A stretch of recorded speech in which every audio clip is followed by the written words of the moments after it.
In the autumn of 1801, a quiet village in rural England awoke to an unsettling enigma that would ripple through its community and reverberate in local lore for generations. The heart of the mystery was the sudden and inexplicable disappearance of an entire orphanage, a place that had long stood as a sanctuary for abandoned children and a pillar of hope in a time fraught with hardship. The orphanage, known simply as Ashcombe House, was renowned throughout the region for its charitable work and the care it provided to over 30 children, ranging from toddlers to teenagers. Yet, on the morning of October 15th, 1801, Ashcombe House was found completely empty. Not a single child, caretaker, or trace of life remained within its walls. This vanishing act was not the result of a gradual decline or a quiet closure. It was sudden and total. The orphanage had operated without incident for decades, its presence woven into the fabric of the village. The disappearance was discovered by John Pritchard, a local farmer whose daily route took him past the orphanage gates. His report of the open gates and the absence of any sound or movement inside sent shockwaves through the community.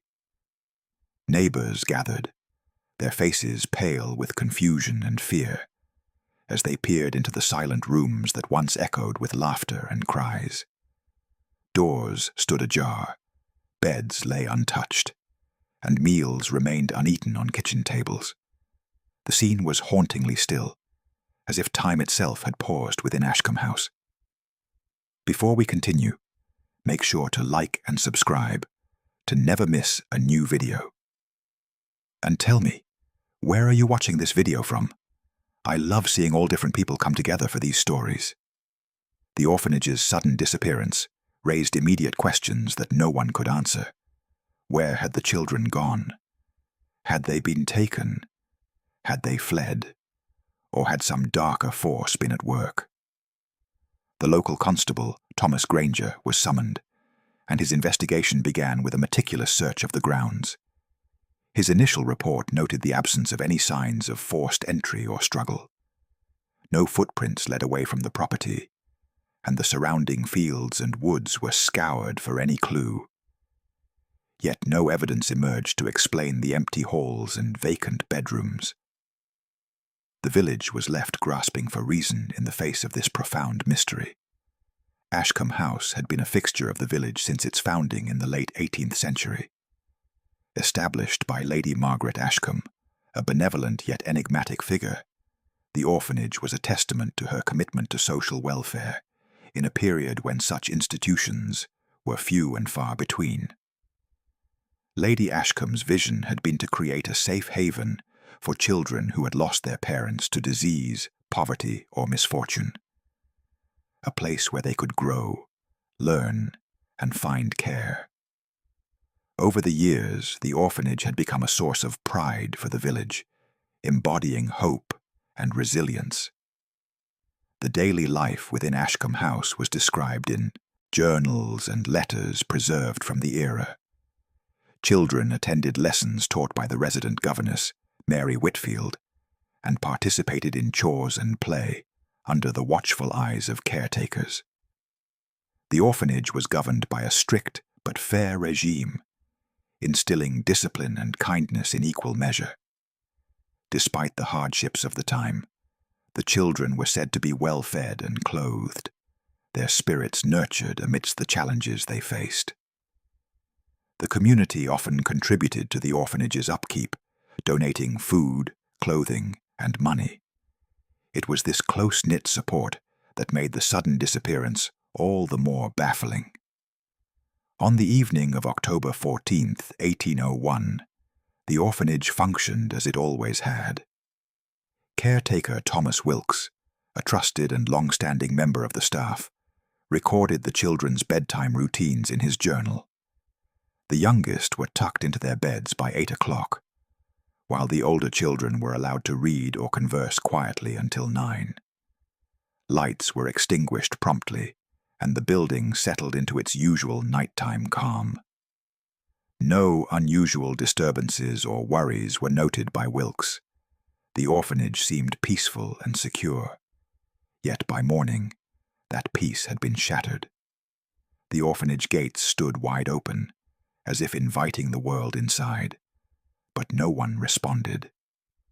John Pritchard's discovery was the first alarm, but soon others arrived to witness the emptiness. Villagers called out, knocking on doors and windows, but no voices answered. The silence was absolute. It was as if the inhabitants had vanished into thin air, leaving behind only the faint scent of smoke from the kitchen hearth and the lingering warmth of the previous night's fire. The initial investigation revealed no sign of theft or violence. The children's belongings remained untouched. Shoes were neatly placed by bedsides, and personal items lay where they had been left. The orphanage's accounts and records were intact, as was Lady Ashcombe's personal ledger, which showed no recent large withdrawals or unusual activity. This absence of evidence deepened the mystery, confounding even the most seasoned local magistrates and law enforcement officers. News of the disappearance spread beyond the village, attracting the attention of regional authorities and curious observers. Speculation ran rampant, encompassing theories as varied as abduction by criminal gangs to mass escape motivated by some unknown fear. Some whispered of supernatural causes, suggesting that the orphanage had been cursed or taken by otherworldly forces. Others posited secretive political motives, hinting that the children might have been hidden away to protect them from external threats during a time of social unrest. Yet, none of these hypotheses could be substantiated. As days turned into weeks, the village organized searches of the surrounding countryside. Groups combed the woods, fields, and nearby villages, calling out for the missing children and staff. Despite these efforts, no sign of the orphanage's inhabitants was found. The only tangible clue was the open gate, a silent portal between the known and unknown, beckoning questions that remained unanswered. The orphanage itself stood as a haunting monument to this disappearance. Its empty rooms and deserted halls became a place of eerie fascination and dread. The villagers, once proud of Ashcombe House, now regarded it with a mixture of sorrow and fear. The building's sudden abandonment cast a shadow over the community, marking a rupture in the ordinary rhythm of life. The disappearance of Ashcombe House in 1801 remains one of the most baffling and evocative mysteries in the annals of rural England. It serves as a chilling reminder of how swiftly and completely a place of sanctuary and care can be transformed into a site of haunting silence and unanswered questions. The events of that October morning continue to stir imaginations and provoke inquiry, leaving behind a legacy of mystery that endures well beyond the vanished walls of the orphanage. Ashcombe House, at the heart of the village's perplexing mystery, was not merely a building, but a living institution shaped by its origins and the steadfast dedication of those who ran it. Its story began in the waning years of the 18th century, when Lady Margaret Ashcombe, a woman of considerable means and quiet determination, resolved to address the plight of orphans in her rural community. The orphanage she founded was conceived as a refuge amid widespread social upheaval and poverty, a beacon of hope for children who would otherwise face destitution. Lady Margaret's vision was influenced by the growing philanthropic movements of the time, yet her approach bore a unique character.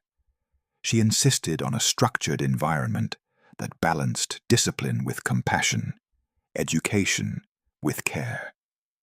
The orphanage was situated on a modest estate on the outskirts of the village, a stone's throw from the dense woodlands and rolling fields that defined the landscape. Its architecture was simple but sturdy, built to withstand the regional winters and accommodate a fluctuating population of children and staff. From its inception, Ashcombe House catered to a diverse group of children. Records indicate that at the time of its disappearance, the orphanage sheltered approximately 35 children, ranging in age from infants to adolescents nearing adulthood. These children came from various backgrounds, many having lost parents to illness, accidents in the dangerous agricultural trades, or the lingering effects of war. Some were born within the village but orphaned. Others had been brought from neighboring towns and rural districts, entrusted to Lady Ashcombe's care. The daily life within the orphanage was guided by both necessity and a progressive sense of responsibility. Lady Ashcombe personally oversaw the appointment of key staff members, including the governess Mary Whitfield, who was charged with the children's education, and caretaker Thomas Wilkes, who managed the practical operations of the household. Together, they formed the backbone of Ashcombe House's functioning, ensuring that the institution operated with a blend of order and kindness. Children's routines were regimented to instill discipline and a sense of normalcy. Mornings began early, with rising calls at dawn followed by breakfast in the communal dining hall. Lessons occupied the first half of the day, focusing on reading, writing, and arithmetic, alongside religious instruction tailored to the Anglican faith.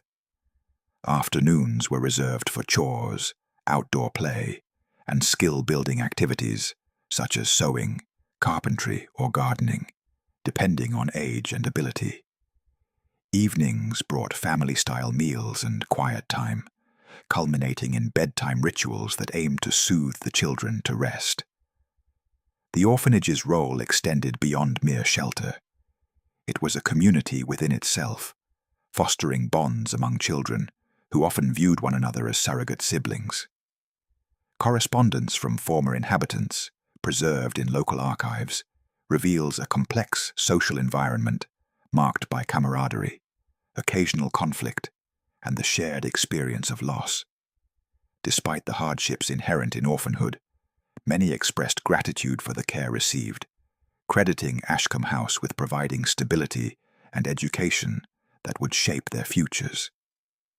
Financially, the orphanage relied on a combination of Lady Ashcombe's endowment, charitable donations from villagers and patrons, and modest income generated by the children's handiwork.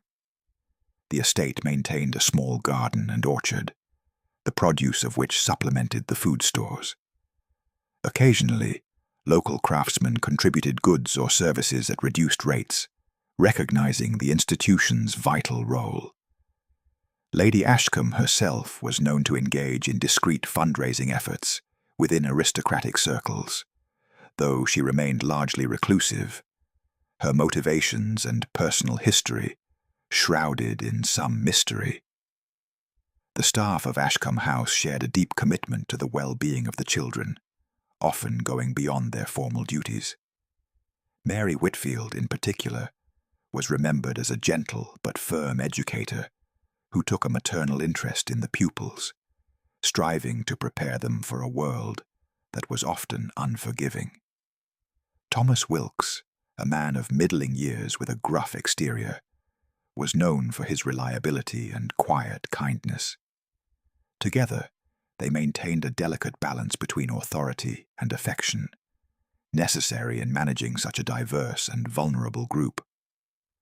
The orphanage's daily operations were marked by an unspoken rhythm, a routine that shaped the villagers' perception of Ashcombe House as a stable and benevolent institution. On market days, children would sometimes accompany staff into town, where they sold small crafts or performed errands, integrating the orphanage into the broader social fabric. The local church maintained close ties with clergy, visiting regularly to provide spiritual guidance and participate in communal events. Festivals and holidays were observed with modest celebrations, bringing moments of joy amidst the austerity. Despite the many challenges of running such an establishment in the early 1800s, Ashcombe House was regarded as a success story in its region. It stood as a testament to the possibilities of structured charity and community involvement at a time when government support for orphans was minimal or non-existent. Lady Ashcombe's efforts were quietly admired, and the orphanage's reputation extended beyond the village, attracting occasional visits from philanthropists and social reformers interested in its model. Yet, beneath this veneer of order and care, there existed the inevitable tensions and difficulties inherent in any institution of its kind. Letters and testimonies hint at occasional disciplinary issues, struggles with illness, and the emotional toll on children separated from their biological families. Staff turnover, while not rampant, did occur, reflecting the demanding nature of the work and the limited resources available. Nonetheless, these challenges were met with resilience and a shared sense of purpose. The orphanage's physical layout reflected its dual role as home and institution. Dormitories were segregated by age and gender, modestly furnished, but kept clean and orderly. Common areas included a large kitchen, dining hall, and a multi-purpose room used for lessons and gatherings. The surrounding grounds featured a small garden, tended by the children, and a modest play area. While not lavish, the facility was designed to meet the basic needs of its inhabitants, emphasizing function over comfort. Lady Ashcombe herself remained something of an enigma. Few villagers reported personal interactions with her, as she preferred to oversee the orphanage's affairs from a distance, entrusting day-to-day management to her appointed staff. Some speculated about her past, with whispers of a tragic loss or secretive family matters motivating her dedication. Her discreet presence added to the aura of mystery surrounding Ashcombe House, a place both loved and quietly questioned. As autumn deepened in 1801, Ashcombe House continued its rhythms under the stewardship of Mary Whitfield and Thomas Wilkes. The children engaged in their lessons, chores, and play, unaware of the impending disruption that would soon shatter their world. The orphanage, a symbol of care and stability, stood poised on the cusp of an event whose causes and consequences would remain elusive, defying explanation and challenging the collective memory of the village and beyond. The evening of October 14th, 1801, unfolded at Ashcombe House with the quiet routine that had defined the orphanage for decades. Caretaker Thomas Wilkes, whose meticulous journals provide one of the few surviving first-hand accounts of the orphanage's last hours, documented the children's activities with a steady hand, unaware that these would become the final entries before an inexplicable disappearance. The evening began much like any other, marked by order, care, and the comforting rituals that knit the children and staff into a fragile but functional family. As dusk settled over the village, the children gathered for their supper in the communal dining hall. The meal, simple but nourishing, consisted of boiled potatoes, bread, and a thin vegetable stew, supplemented by small portions of cheese donated by local farmers. The atmosphere was calm, punctuated by the soft murmur of conversation and the clinking of utensils. Older children helped the younger ones, displaying a sense of responsibility that had been cultivated over years of shared experience. Mary Whitfield, the governess, moved quietly among them, offering gentle reminders and encouragement. Following the meal, the children were ushered into the multi-purpose room for evening lessons and quiet activities. Thomas Wilkes recorded that the older children practiced their reading aloud, reciting passages from the Bible and approved educational texts. The younger ones engaged in drawing or sewing, supervised by Mary and a few assistants. The air was filled with the soft sounds of turning pages, whispered questions, and the occasional burst of laughter.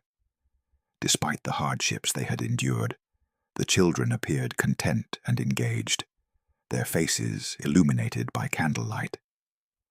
As the hour grew late, the children were guided to their dormitories.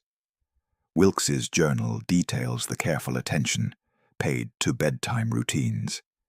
The youngest were tucked into their beds by 8 o'clock, with lullabies softly sung to ease them into sleep.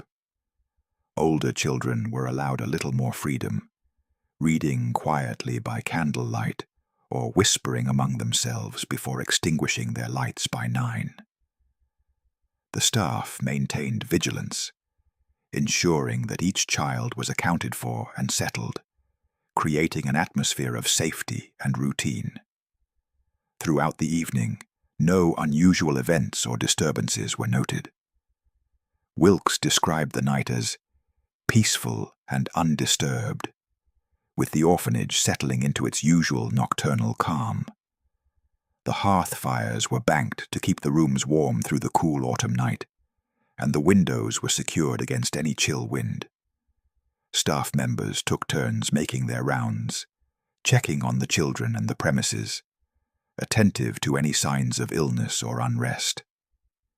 Mary Whitfield, in her role as governess, was said to have read a chapter from a devotional book before lights out, offering words of comfort and hope. Her presence was a steadying influence, and her care extended beyond education to the emotional well-being of the children. Her final recorded entry in the orphanage's ledger noted the health and spirits of the children as good, with no cause for concern. Outside, the village settled into its own evening routines.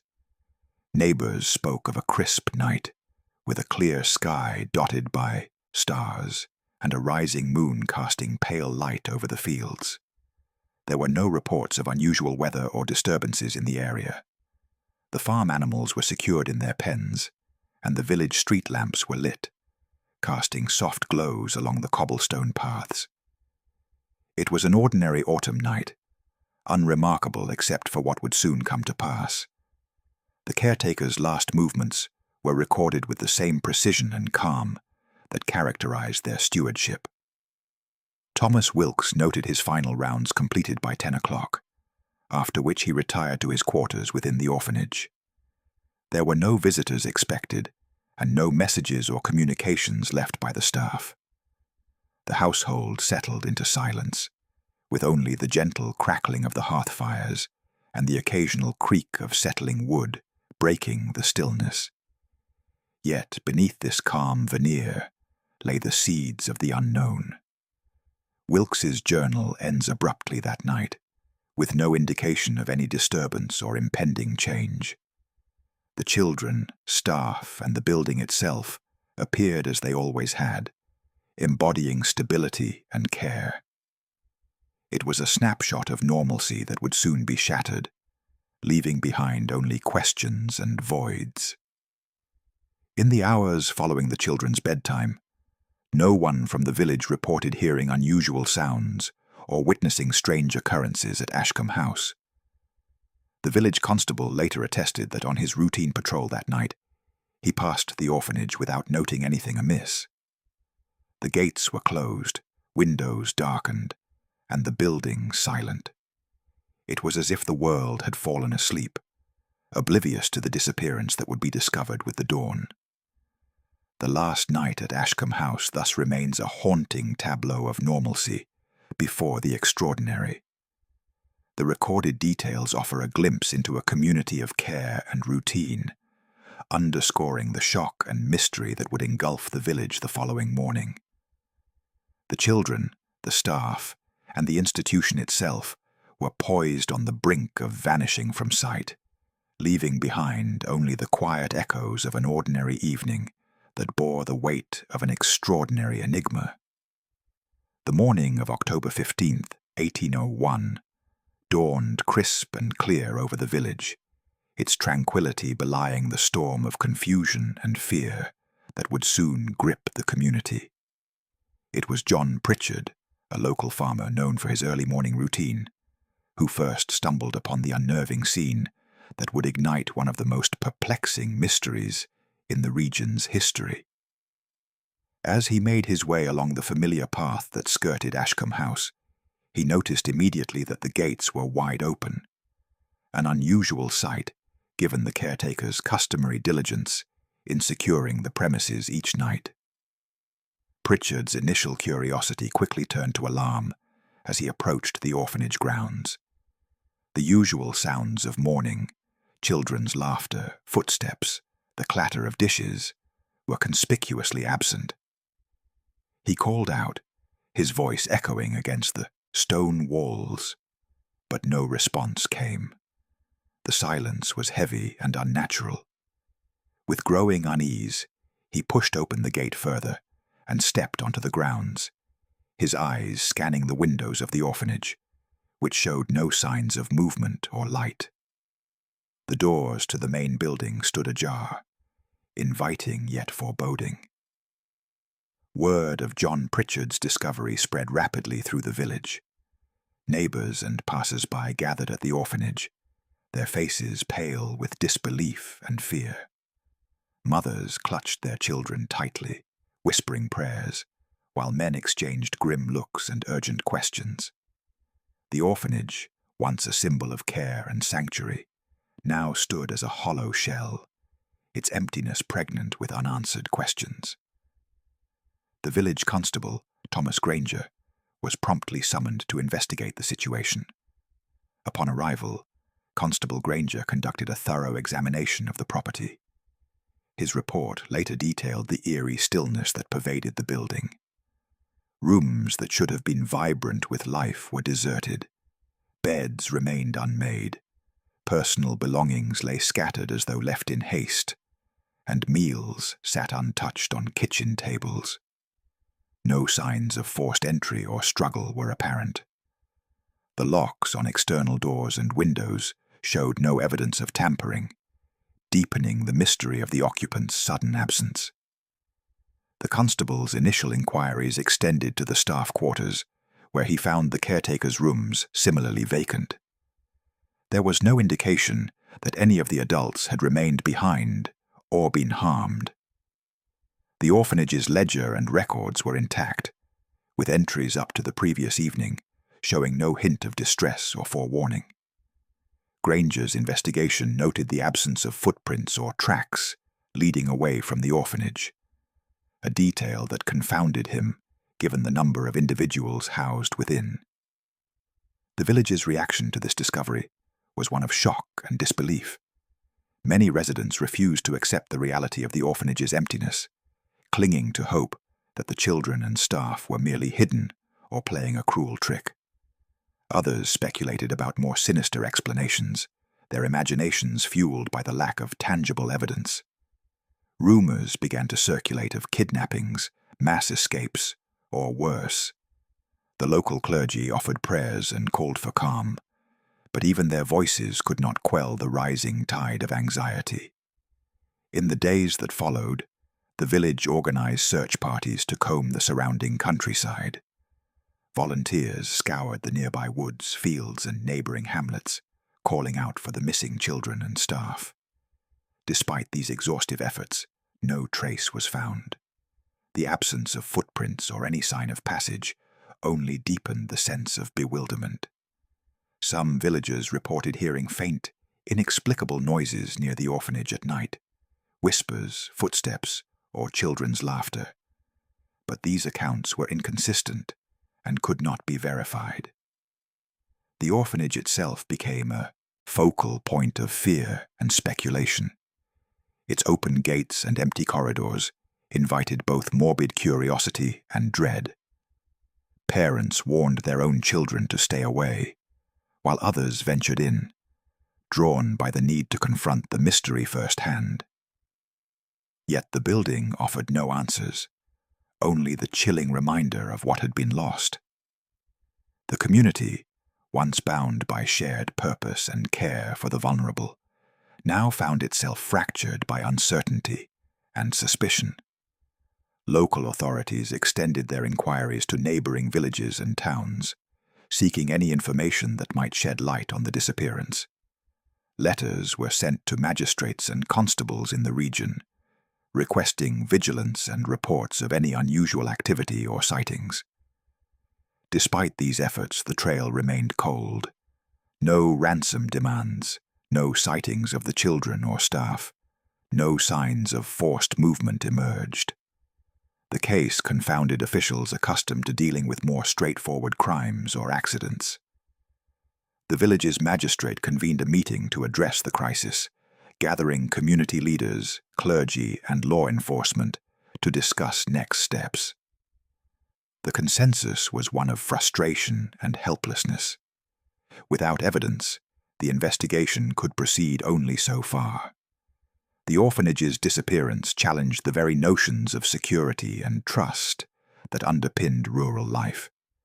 It raised unsettling questions about vulnerability, the limits of protection, and the unknown forces that might be at play. Amid the official efforts, personal stories surfaced that underscored the human toll of the event. Families of the missing children grappled with despair and uncertainty. Some parents, who had hoped their children might be placed temporarily for safety, faced the crushing reality of loss. Former residents of Ashcombe House, now adults, recalled their time there with a mixture of fondness and sorrow, haunted by the fate of those who had vanished without a trace. The orphanage's grounds, once bustling with activity, fell into neglect. Weeds crept through the stone pathways, windows gathered dust, and the building's once proud facade began to show signs of decay. The open gates stood as a silent invitation to the unknown, a threshold between the remembered past and the uncertain present. The village itself seemed to hold its breath, caught between hope and despair. This morning's discovery marked the beginning of an enduring enigma, a disappearance so complete and sudden that it defied conventional explanations.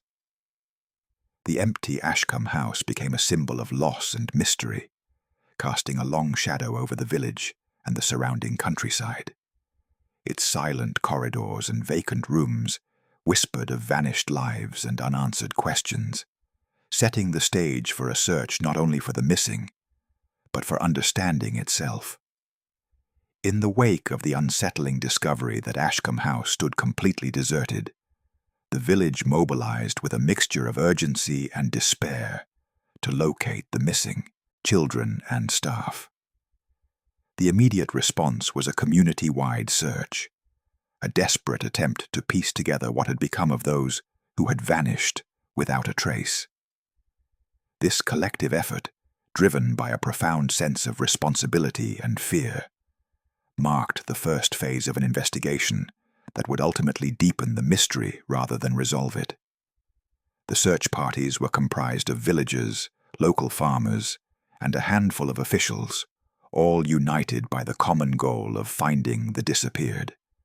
Groups fanned out across the surrounding countryside, spanning the dense woods, rolling fields, and winding country lanes that bordered the orphanage.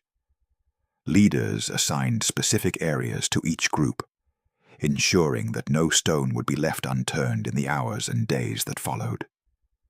The air was thick with tension as each call of "here" or "anyone there" echoed into the empty spaces, met only by silence. Despite the thoroughness of these searches, no signs of the missing children or staff were uncovered. There were no footprints in the soft earth, no discarded clothing or belongings, no signs of hasty flight or struggle. The woods yielded no secrets, the fields remained undisturbed. Villagers reported a pervasive stillness, a quiet that seemed unnatural, as if the land itself held its breath. This absence of evidence confounded the searchers and led to growing speculation about what could have transpired. As days passed without discovery, theories began to take shape within the community. One prevailing idea was that the children and staff had been abducted, spirited away by some unknown force or persons. This hypothesis was fueled in part by the complete lack of evidence indicating voluntary departure. The notion of kidnapping struck a chord of fear, igniting worries of criminal gangs operating in the region or sinister plots beyond the village's understanding. Yet, no ransom demands or communications were received, and no credible leads emerged to support this grim possibility. Another theory proposed a mass escape initiated by the children themselves, perhaps motivated by fear or mistreatment. Some villagers recalled occasional disciplinary issues or whispered rumors of harsh conditions, suggesting that the children might have fled under cover of darkness. However, this explanation conflicted with the absence of any footprints or signs of passage, and the fact that many of the children were very young or infirm, unlikely to undertake such a journey unaided. Moreover, the staff's disappearance alongside the children challenged the plausibility of a unilateral escape. As these practical explanations faltered, more supernatural ideas began to seep into local discourse. Tales of ghostly children seen near the orphanage at night, strange lights flickering in the empty building, and unexplainable sounds circulated among villagers and travelers alike. Some spoke of curses or divine punishment, linking the disappearance to ancient local legends and superstitions. These stories, though unverified, reflected the community's growing unease and the human tendency to seek meaning in the inexplicable. Amid the rumors, a few villagers reported encountering fleeting glimpses of figures resembling children near the outskirts of the woods, especially after sunset. These sightings were sporadic and often dismissed as tricks of light or imagination, but they added a layer of mystery that gripped the collective psyche. The idea that the missing might be lingering as restless spirits or caught between worlds became a subject of whispered conversation, blending folklore with the harsh reality of loss. The search efforts extended beyond the immediate vicinity of Ashcombe House. Patrols and inquiries reached neighboring villages, inns and markets, seeking any information on strangers or unusual activity around the time of the disappearance. Travelers were questioned, and descriptions of the missing were circulated by word of mouth, yet no credible sightings or clues emerged. The trail remained cold, as if the orphanage's inhabitants had been erased from the fabric of the surrounding countryside. Throughout this period, the village was gripped by a mix of hope and despair. Families of the missing held vigil, praying for their safe return while grappling with the growing likelihood of tragedy. The community's routine was disrupted, replaced by anxious gatherings and an undercurrent of fear. The orphanage, once a place of nurturing and security, became a symbol of absence and uncertainty, its empty halls a silent testimony to a calamity no one could explain.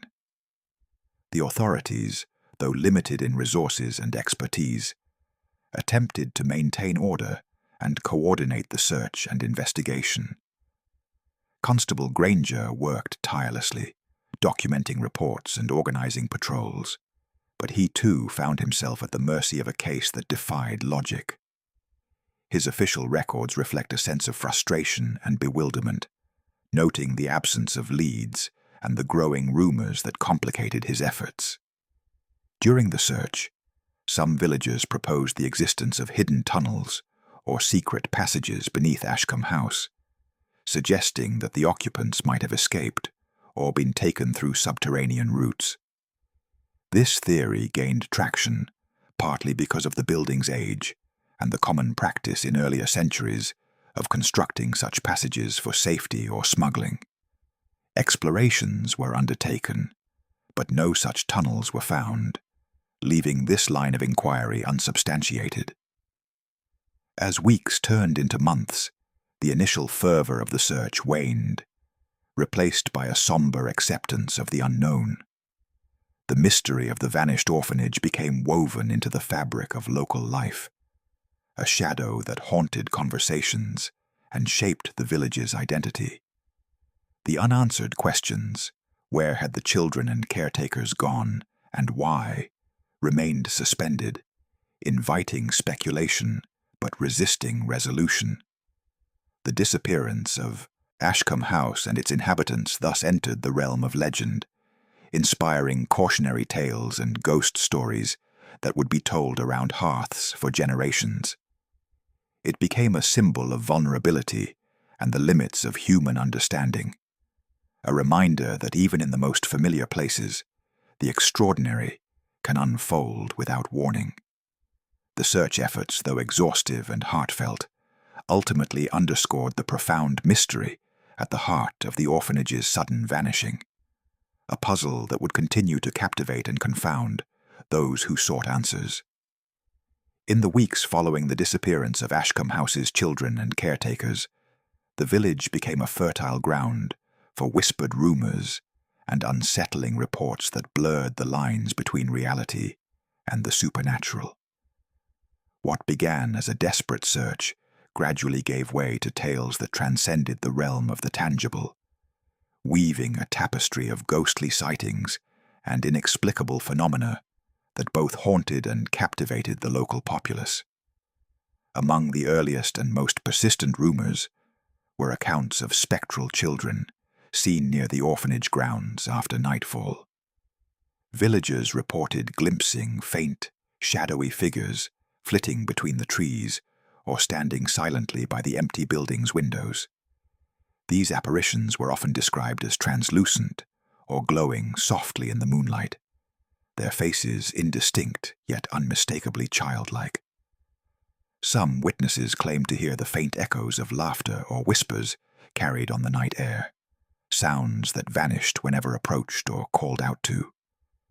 These eerie reports were met with a mixture of fear, curiosity, and skepticism. Elderly villagers, steeped in local folklore, recalled stories of restless spirits and unsettled souls bound to places of trauma or loss. They spoke of similar hauntings in nearby hamlets and countryside, drawing parallels that lent a spectral dimension to the orphanage's mystery. Younger residents, while more cautious, found themselves drawn to the tales, some venturing near the orphanage at night, despite warnings. In addition to the ghostly children, others reported strange lights emanating from Ashcombe House during the darkest hours. Flickering orbs and flickers of candlelight were seen dancing behind boarded windows or moving through the deserted rooms. These lights appeared sporadically and without pattern, sometimes lasting only moments before disappearing altogether. Attempts to investigate were met with nothing but darkness and silence, deepening the sense of enigma. Compounding these sightings were accounts of unexplainable sounds, footsteps echoing through empty corridors, doors creaking open without cause, and soft, mournful cries carried on the wind.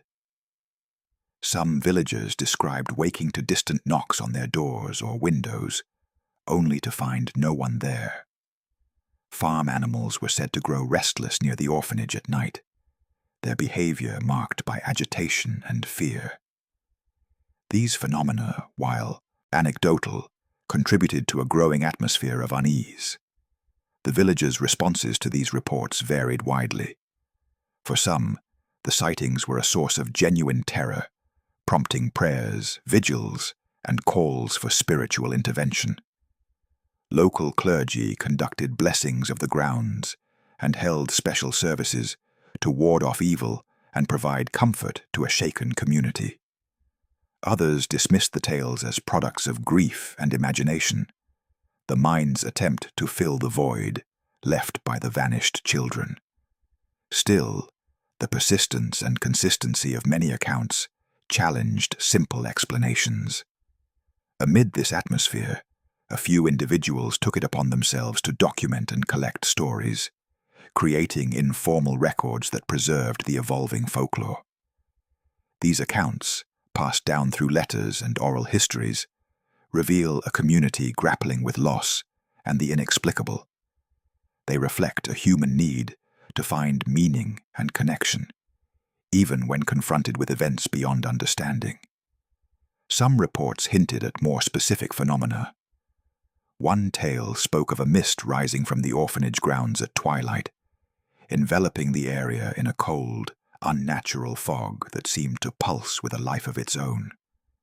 Within this mist, figures were said to move, sometimes reaching out as if seeking help or release. Others told of a lone lantern carried by an unseen figure wandering the perimeter, its light flickering erratically as it traced the shadows. These visions, while unverifiable, became part of the rich tapestry of local legend. The orphanage itself, abandoned and deteriorating, became a magnet for these mysterious occurrences.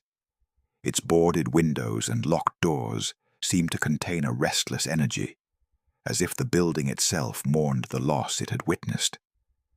Visitors reported feelings of unease or oppressive sorrow upon approaching, sensations that defied explanation. The structure's physical decay mirrored the erosion of certainty and safety within the village. These rumors and reports also sparked fear among parents and community leaders who worried about the safety of their own children and the impact of the orphanage's haunting reputation. Some called for the building's demolition or sealing, seeking to end what they saw as a source of malevolent influence. Others advocated for preservation and investigation, believing that understanding the phenomena might provide answers or closure. The interplay between fact and folklore in the aftermath of the disappearance blurred boundaries, creating a layered narrative that intertwined loss, memory, and the supernatural. This dynamic reflected broader cultural patterns of how communities process tragedy and the unknown, especially in times and places where scientific explanations were limited. The Ashcombe House mystery thus transcended its immediate circumstances, becoming a touchstone for themes of absence, haunting, and the human search for meaning. As the months turned into years, the ghostly tales and strange occurrences surrounding Ashcombe House took on a life of their own. They were retold around hearths, recorded in local histories, and inspired poems and songs that kept the memory alive. The spectral children and unexplained lights became symbols not only of what was lost, but of the mysteries that lie just beyond human comprehension. In this way, the abandoned orphanage entered into the realm of legend, its story shaped as much by the hopes, fears, and imaginations of the villagers as by any tangible evidence. The whispers of ghostly children and mysterious lights served as both a tribute to the vanished and a reminder of the enduring power of the unknown, marking Ashcombe House as a place where the boundaries between worlds seemed to thin, inviting both wonder and trepidation. In the months that followed the eerie reports of spectral children and mysterious lights, an official inquiry was convened to address the baffling case of Ashcombe House's sudden abandonment. The magistrate, concerned by the growing unrest and the village's inability to explain the disappearance, appointed a small panel to conduct a thorough investigation. This inquiry sought to sift fact from rumor, to uncover any tangible evidence, and to restore a measure of order to a community unsettled by fear and speculation. The panel's work began with a detailed examination of the orphanage itself. Investigators meticulously inspected every accessible part of the building and grounds, searching for signs that might explain how the children and staff had vanished so completely. Despite the thoroughness of their efforts, they found no indication of forced entry, struggle, or any disturbance that would suggest foul play. The doors and windows were intact, the locks unbroken, and the interior showed no signs of hurried departure or violence. Attention then turned to the possibility of hidden passages or secret tunnels that might have allowed the occupants to leave unnoticed. Such features were not uncommon in older buildings of the period, often constructed for safety or smuggling purposes. The investigators surveyed the foundation and cellar areas, probing for concealed openings or subterranean routes. Local laborers assisted in probing the earth and walls, but no evidence of such tunnels was discovered. The notion of a secret escape route was thus dismissed as unlikely, though it lingered in the public imagination. The inquiry also reviewed records and testimonies relating to the staff and children. The caretakers and governess were interviewed, though their accounts were limited to days prior to the disappearance, as none were present at Ashcombe House during the vanishing. Witnesses from the village provided statements, but none reported suspicious activity or persons near the orphanage in the critical hours. The absence of any credible leads or eyewitnesses deepened the panel's frustration. With no physical evidence to guide them, the investigators explored other possibilities, including theories of mass abduction or escape. They considered known criminal activity in the region, but found no reports of banditry or kidnappings matching the circumstances. The children's ages and conditions further complicated the escape hypothesis. Many were too young or vulnerable to undertake such a flight without assistance, and no signs of coordinated departure were evident. The magistrate's inquiry also examined the broader social and political context. At the time, England was navigating turbulent waters, wars abroad, social unrest at home, and the panel considered whether the disappearance might be connected to larger conspiracies or efforts to hide vulnerable populations. However, no links or credible evidence emerged to support such claims. The orphanage appeared insulated from political intrigue, existing as a quiet refuge amid the countryside. Throughout the investigation, the panel grappled with the limitations of contemporary forensic and investigative techniques. Without modern tools or scientific methods, much relied on observation, witness testimony, and physical inspection. The lack of any traceable leads underscored the challenge of addressing a case that defied conventional explanation. Despite the official nature of the inquiry, rumors and speculative theories continued to circulate among villagers and beyond. Some believed the investigation was constrained by social or political pressures, that facts were being withheld or obscured. Others dismissed the inquiry as a formality, unable to grapple with the deeper mysteries at play. This tension between official findings and popular belief added another layer to the enduring enigma. The orphanage building itself became the subject of increasing attention. Local authorities debated its fate, weighing the risks of leaving it standing against the cultural and historical significance it held. Some proposed its demolition to prevent further fear and speculation, while others advocated for preservation as a monument to the vanished and a reminder of the unanswered questions. The inquiry's findings influenced these discussions, though no definitive action was taken in the immediate aftermath. Community leaders sought to restore a sense of normalcy and security, encouraging villagers to move forward while honoring the memory of the missing. The church played a central role, organizing memorial services and offering spiritual solace. These efforts aimed to heal the social fabric, frayed by uncertainty and loss, even as the mystery of Ashcombe House lingered unresolved. The magistrate's final report acknowledged the absence of conclusive evidence and the limitations of the investigation. It recommended continued vigilance and support for affected families, while calling for further research should new information arise. The report was circulated among regional authorities, but did little to quell the pervasive sense of unease. In the aftermath of the inquiry, Ashcombe House remained a symbol of mystery and loss.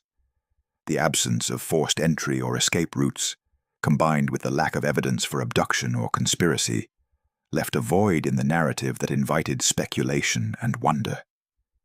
The orphanage stood as a silent witness to a disappearance that challenged the boundaries of understanding and defied the tools of justice. The official investigation, while earnest and methodical, ultimately underscored the limitations of human knowledge and the complexities of the unknown. It left behind a legacy of unanswered questions, fueling folklore and shaping the community's collective memory. Ashcombe House became more than a building. It was a testament to the enduring human struggle to comprehend events that elude explanation, a mystery etched into the landscape and the hearts of those who lived in its shadow. In the decades following the official inquiry, Ashcombe House gradually slipped from the active consciousness of the village, its physical presence succumbing to the inexorable forces of time and neglect. The once sturdy stone walls, which had housed generations of children and caretakers, began to crumble, overtaken by creeping ivy and the relentless encroachment of nature. The building, once a beacon of hope and care, transformed into a silent ruin, a haunting relic of a vanished chapter that continued to puzzle and intrigue. The structure's decline was marked by a slow but steady decay. Roof tiles loosened and fell, allowing rain and wind to seep into the interior. Wooden beams weakened and sagged under the weight of years without maintenance. Windows, long shattered or boarded up, offered glimpses into dark, empty rooms where dust and debris collected. The garden beds, once tended with care by the children, became wild thickets, and the surrounding grounds filled with weeds and brambles. The gates, once left open on that fateful morning, now stood rusted shut or lay broken, a testament to the orphanage's fading memory. Local maps, which had prominently featured Ashcombe House for decades, began to omit its name and location by the mid-19th century. Cartographers, perhaps reflecting the building's dilapidated state and its association with mystery and loss, gradually erased it from official records. This absence from maps symbolized a collective forgetting, an attempt by the community and authorities to move beyond the troubling enigma that had once gripped the village. Efforts to uncover the orphanage's secrets did not cease entirely. In the 20th century, archaeological interest in rural heritage and historical mysteries prompted several exploratory attempts at the site. Amateur historians and archaeologists undertook excavations, hoping to find artifacts or structural evidence that might shed light on the disappearance or the orphanage's daily life. These digs revealed fragments of pottery, remnants of children's toys, and building materials consistent with the period, but no conclusive evidence explaining the vanishing. Some investigations focused on the possibility of hidden compartments or forgotten cellars that might have concealed secrets. Ground-penetrating methods, limited by the technology of the time, were employed with varying degrees of success. While these explorations added to the understanding of the orphanage's layout and construction, they failed to uncover any tunnels or hidden passages that might have facilitated the disappearance. The absence of such findings reinforced the enduring mystery. The ruins of Ashcombe House became a site of fascination for locals and visitors alike. Some were drawn by the allure of the unexplained, seeking to connect with the history and folklore that had grown around the orphanage. Others approached with reverence, paying silent homage to the children and caretakers who had vanished. The site inspired artists, writers, and folklorists who wove its story into broader narratives of loss, disappearance, and the unknown. Despite these cultural engagements, the orphanage's physical condition continued to deteriorate. Weather and time took their toll, and the structure became increasingly unsafe. By the early 20th century, portions of the building had collapsed, and the remaining walls were precarious. Local authorities faced decisions about preservation, demolition, or stabilization, balancing historical value against public safety. These debates often reflected broader tensions between progress and memory in rural communities. The gradual disappearance of Ashcombe House from the landscape mirrored the fading of direct memory among the village's inhabitants. As generations passed, first-hand knowledge gave way to stories told by elders and written in local histories. The orphanage's mystery became embedded in the collective imagination as a cautionary tale and a symbol of unresolved loss. Its physical absence underscored the ephemeral nature of human endeavors in the face of time and the enduring power of mystery. The site itself, now largely reclaimed by nature, stands as a silent witness to a past marked by care, tragedy, and enigma. The ruins, overgrown and weathered, evoke a poignant sense of absence, a place where life once thrived, only to vanish without explanation. Visitors who venture near report a profound stillness, a tangible connection to history that transcends the visible decay.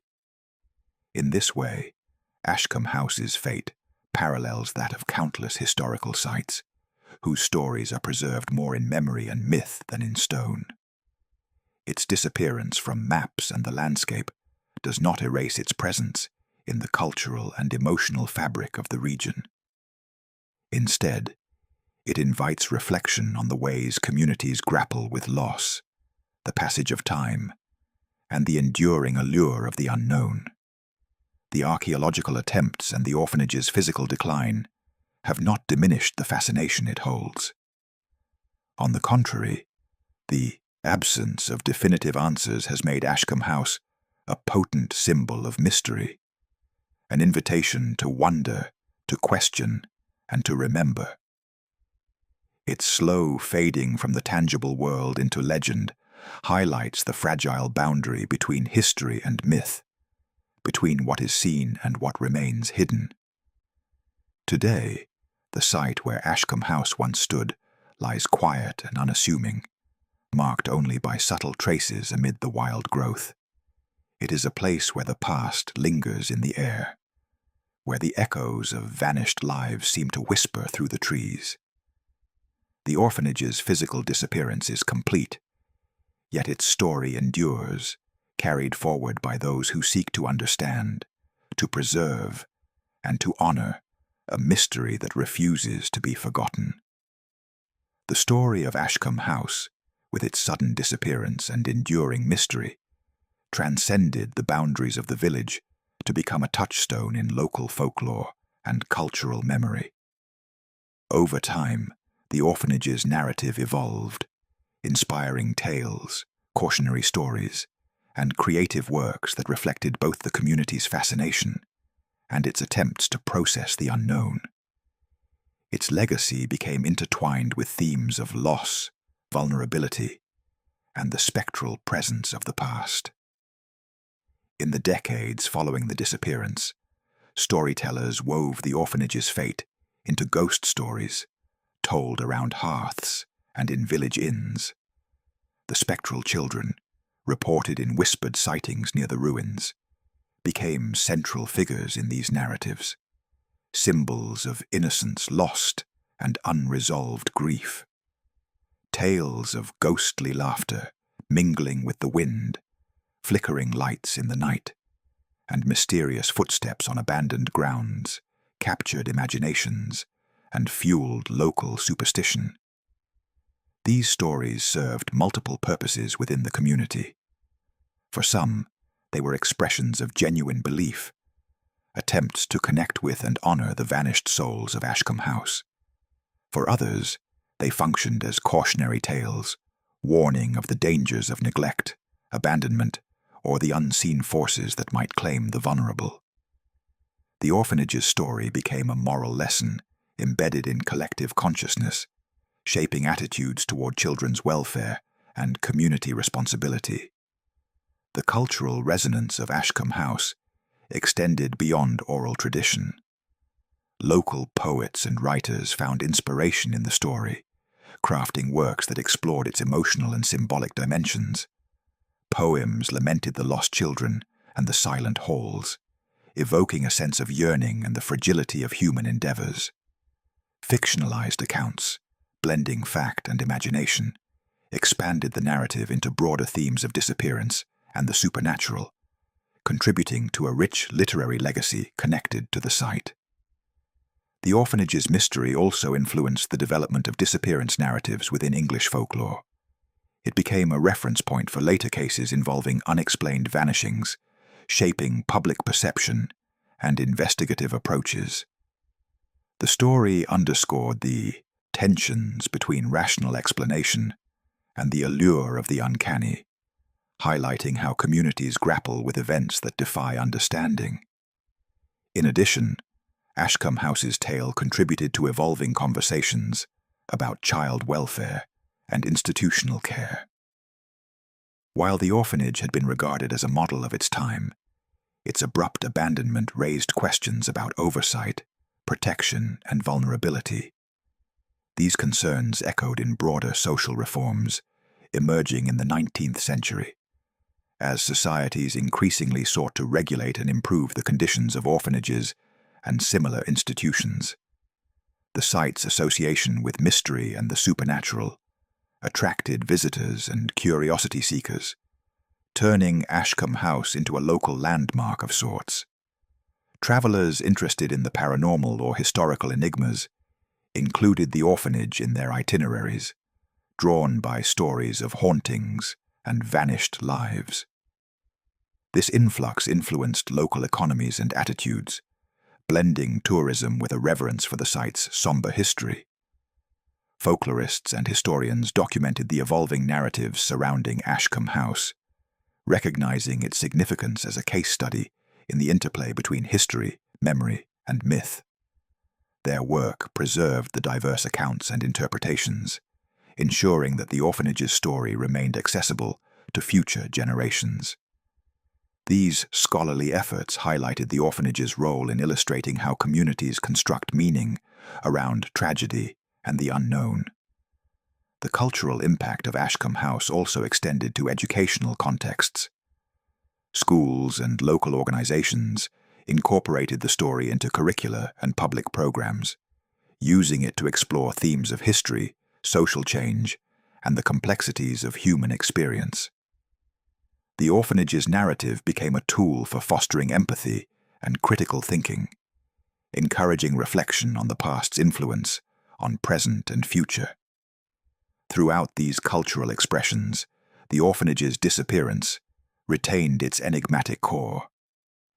No definitive answers emerged to replace the initial mystery, allowing the story to endure as a symbol of the limits of human knowledge and the persistence of unanswered questions. This ambiguity fueled ongoing interest and emotional engagement, ensuring that Ashcombe House remained a potent emblem of loss and mystery.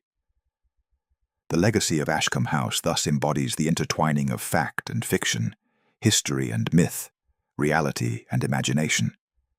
It stands as a testament to the ways in which communities process trauma and absence, transforming them into narratives that resonate across time. The orphanage's story, while rooted in a specific place and moment, speaks to universal themes of care, vulnerability, and the haunting presence of what is lost. In this way, Ashcombe House continues to occupy a unique place in English cultural and paranormal history. Its influence is evident in the stories it inspired, the questions it raised, and the ongoing fascination it commands. The orphanage's vanished occupants live on in memory and myth, their silent footsteps echoing through the corridors of history and imagination alike. The enduring mystery of Ashcombe House's disappearance stands as a profound testament to the limits of historical record and the human fascination with the unexplained. Over 2 centuries have passed since the orphanage vanished overnight, yet the absence of clear answers continues to captivate scholars, folklorists, and the wider public alike. This unresolved enigma invites reflection not only on what transpired, but on the broader challenges inherent in interpreting events shrouded by time, loss, and silence. Historical documents from the period offer a fragmented and incomplete picture. Official inquiries yielded no definitive conclusions, and the absence of tangible evidence renders many theories speculative at best. The village's oral traditions and folklore, while rich and evocative, blend factual memory with imaginative elaboration, complicating efforts to distinguish history from myth. This interplay highlights the inherent difficulties in reconstructing past realities, particularly when those realities involve sudden and profound voids. The disappearance of Ashcombe House has become emblematic of a broader human impulse to seek meaning amidst uncertainty. It underscores how communities confront loss, transforming it into narratives that serve as both coping mechanisms and cautionary tales. The orphanage's story resonates as a symbol of vulnerability, the fragility of human institutions, and the unsettling possibility that some truths may forever elude our grasp. In the centuries since, Ashcombe House has inspired a diverse array of responses. Its tale has prompted scholarly inquiry into social history, child welfare, and the cultural construction of memory. Folklore studies have examined the spectral accounts and supernatural interpretations as reflections of collective psychology and regional identity. Literary and artistic works have drawn upon the mystery to explore themes of disappearance, absence, and the haunting nature of history. Moreover, the orphanage's fate has influenced practical considerations in medicine, law, and social care. Though not directly connected, the anxieties surrounding sudden vanishings, mistaken deaths, and vulnerable populations have informed developments in safety protocols and institutional oversight. The case exemplifies how historical mysteries can ripple into tangible changes, shaping policies and practices aimed at preventing similar tragedies. The story of Ashcombe House also serves as a caution against complacency in the face of uncertainty. It reminds us that historical knowledge is often provisional and contingent, shaped by the availability of evidence and the interpretive frameworks of each era.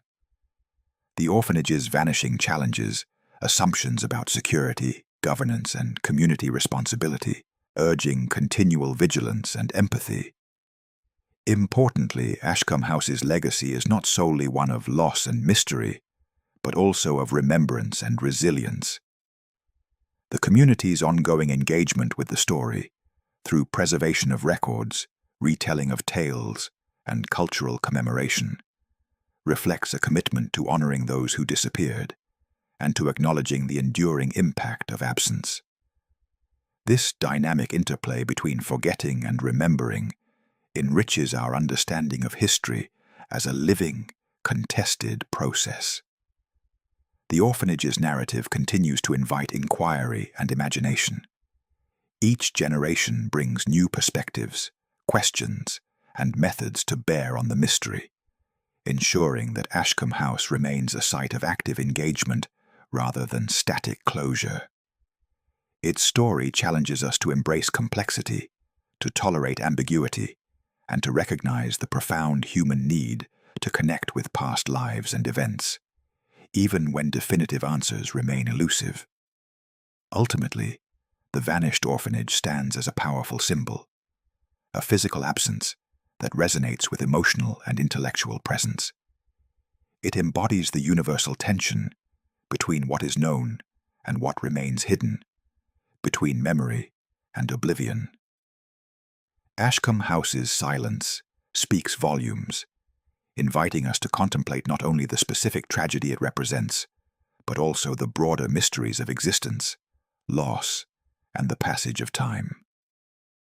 In reflecting on Ashcombe House, we confront the enduring question of how we make sense of the unknown. The orphanage's disappearance resists closure, reminding us that some stories defy tidy explanations, and that the pursuit of understanding is often as important as its attainment. Through this lens, Ashcombe House transcends its historical moment, becoming a timeless emblem of the human condition, marked by curiosity, vulnerability, and the persistent quest for meaning amid uncertainty.